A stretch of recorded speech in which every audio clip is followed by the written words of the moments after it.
यज्ञ का ज्ञान विज्ञान। इसमें गुरुदेव आज हमें बताते हैं यज्ञ द्वारा 3 ऋणों से मुक्ति। स्थूल यज्ञ में देव पूजा इसलिए भी की जाती है कि देव तत्वों, देव आदर्शों, देव गुणों और देव कर्मों की ओर अभिरुचि एवं प्रवृत्ति बढ़े।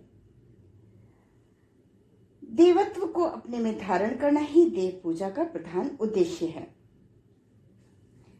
यदि हमारे विचार और कार्य असुरता से भरे हैं तो देव पूजन करने की चिन्ह पूजा से क्या लाभ। आध्यात्म यज्ञ में अपनी अंतरात्मा में देव तत्वों का आवाहन किया जाता है और दैवी संपदाओं से अपने को परिपूर्ण बनाया जाता है।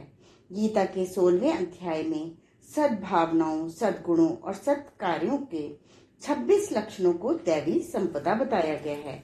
जिनमें इन तत्वों की अधिकता होने लगे समझना चाहिए कि वे देव उपासक हैं।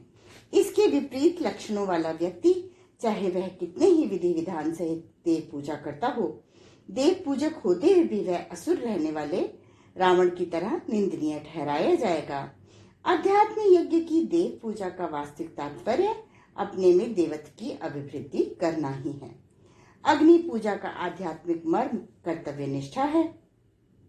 अपने धर्म मार्ग को ना छोड़ना, कर्तव्य धर्म भीरु हवन में अपना सब कुछ झोंक देना, होम देना ही सच्चा अग्नि पूजन है। अपने आवश्यक कर्तव्यों को पूरा करने में मनुष्य को सदैव जागरूक रहना चाहिए।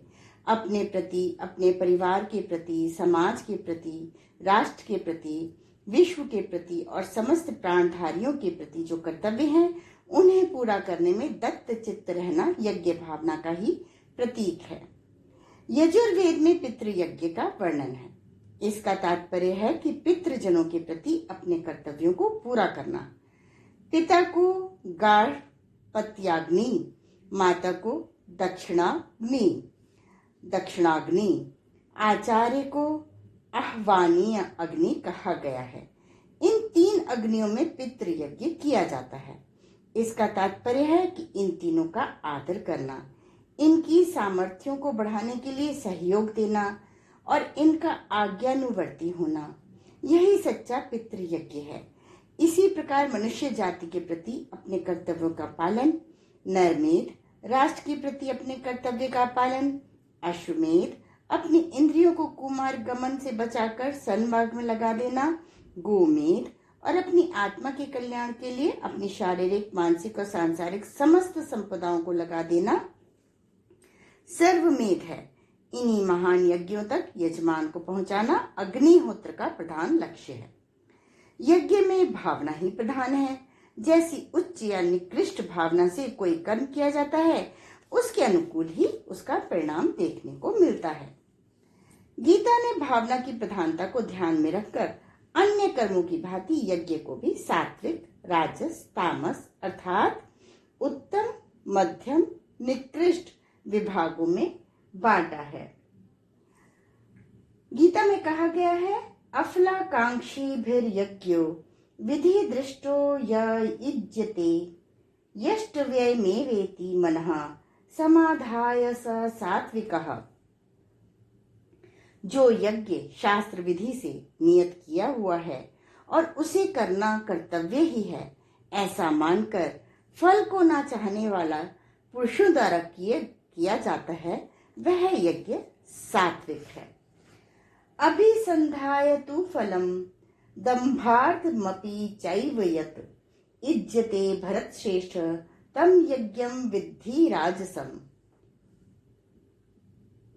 जो यज्ञ केवल प्रदर्शन के लिए अथवा फल को भी लक्ष्य में रखकर किया जाता है उसे, हे अर्जुन,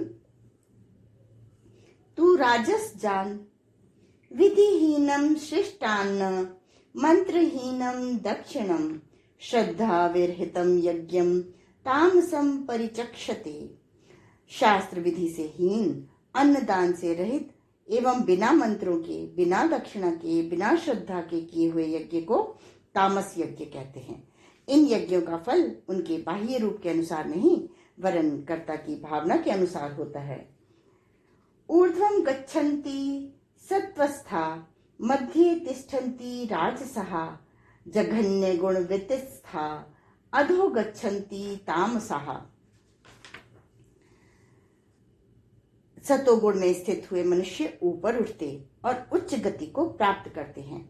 रजोगुण में स्थित बीच में ही लटकते रहते हैं तथा निकृष्ट मार्ग पर चलने वाले तामस मनुष्य अधोगामी होते हैं।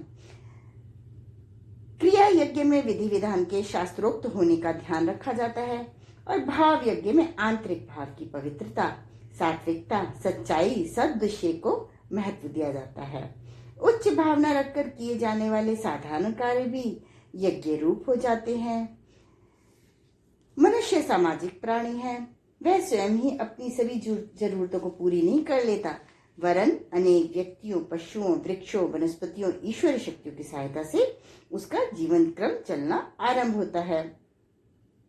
यदि दूसरों का सहयोग उसे ना मिले तो उसका काम एक क्षण के लिए भी ना चले, यहाँ तक कि जीवन धारण करना भी दुर्लभ हो जाए। गर्भ में आने के समय से लेकर चिता से जलने तक हर घड़ी मनुष्य दूसरों के सहयोग, कृपा भाव, दान व अनुग्रह प्राप्त करता रहता है।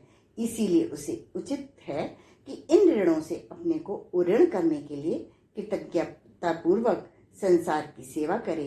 अपने ऊपर लदे हुए दूसरों के असंख्य उपकारों का ऋण चुकाकर उऋण होने का प्रयत्न करे। शास्त्र का भी ऐसा ही आदेश है। जायमानो वै ब्राह्मण स्त्रीभिर्ऋणवान् जायते, ब्रह्मचर्येण ऋषिभ्यो यज्ञेन देवेभ्यः प्रजया प्रीतिभ्यः। तैत्तिरीय संहिता में लिखा है, द्विज जन्मते ही ऋषि ऋण, देव ऋण और पितृ ऋण, इन 3 प्रकार के ऋणों से ऋणी बन जाता है। और ब्रह्मचर्य के द्वारा ऋषि ऋण से, यज्ञ के द्वारा देव ऋण से और संतति को सुयोग बनाने से पितृ ऋण से छुटकारा मिलता है। ऋषि, देव और पितृ हमारे ऊपर अनंत कृपा पूर्वक हमें सब कुछ देते हैं और बहुत कुछ देते हैं। सद्ज्ञान ऋषियों का दिया हुआ है।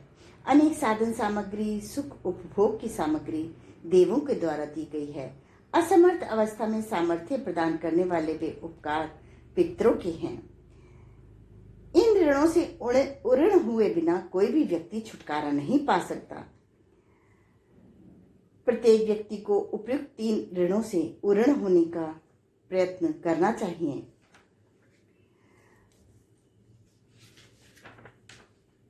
इस उऋणता के उपाय तैत्तिरीय संहिता के उपयुक्त वाक्य में बताए गए हैं। आगे गुरुदेव हमें बताते हैं कि कैसे इन 3 ऋणों से उऋण हुआ जाए। इसको हम अगले स्वाध्याय में पढ़ेंगे। धन्यवाद। आज के स्वाध्याय का क्रम यहीं समाप्त होता है।